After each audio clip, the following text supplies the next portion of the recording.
Here's what likely happened during the script-writing phase of The Rings of Power. An intern, or the gaggle of writers themselves, remarked within their group about the class and grace of Cate Blanchett in her role as Galadriel in the original trilogy, and wanted to pay homage to her. But the original Galadriel was a little too ethereal, a little lacking in agency, and didn't exactly convey the kind of in-the-thick-of-it political and military influence and prowess they desired in this bolder, new Amazon iteration. Likely, they were roaming through Cate Blanchett's filmography and discovered that she had played the role of Queen Elizabeth I in the truly excellent film Elizabeth, the Golden Age, back in 2006.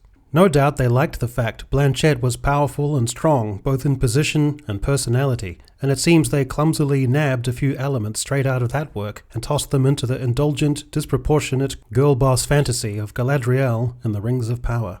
Elizabeth reigned 400 years ago, and with the Spanish Armada threatening England's shores, Elizabeth confronts the Spanish ambassador, who warns of a coming storm.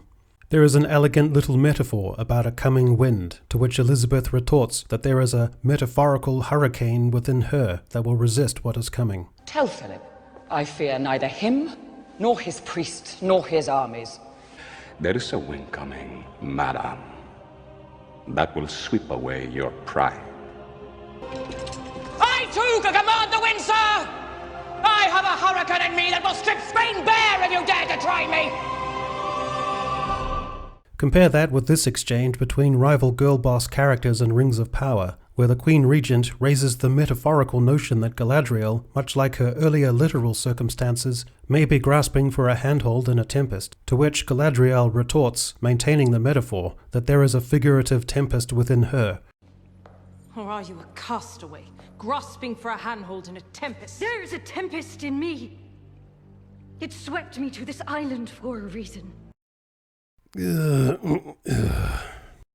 It's like a downgraded, lame pastiche of the former language in Elizabeth the Golden Age, part of the cringeworthy attempts to sound profound, like that nonsense about a ship in a stone or whatever it was from the first episode. Elizabeth the Golden Age culminates with the famous speech delivered by Elizabeth at Tilbury to rally the English forces against the approaching Spanish. And when this day of battle is ended, we meet again in heaven. On a white steed with a curled and form-fitting armor, it's clearly evocative of warrior Galadriel, mounted on a white steed in contoured, form-fitting armor, leading the charge against the orcs as the infallible, impervious, morally righteous, and generally perfect character that she is.